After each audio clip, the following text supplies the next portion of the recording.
Grabe, ganito lang pala dapat yung gagawin natin sa ating mga papaya pag maliit pa. Bibiyakin mo lang siya sa puno, pa-cross. Ayan, tignan yung ginawa ni tatay, oh. Tapos nakita nyo, tignan yung mga bunga niya, oh. Ang lalaki. Wow, grabe. Yan, meron kami ditong puno rin ng papaya, kaya lang napakaliit pa ng bunga niya. So itatry natin dito sa papaya na to. So ginawa ni tatay, biniyak niya lang dito. Parang cross lang yung ginawa niya eh. So try natin.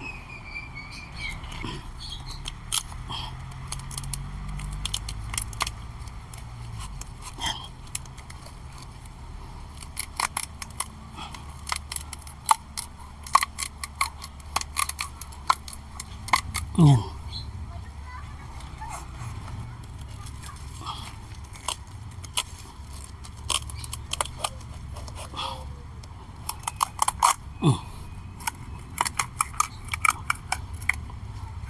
Yan. Ayan, nagawa na natin mga Edison TV. So ganyan lang yung ginawa niya. Nakita niyo yung papaya, lalaki ng bunga. So, update ko kayo kung ano yung mangyayari dito sa papaya na to. Yan. Thank you for watching. Salamat.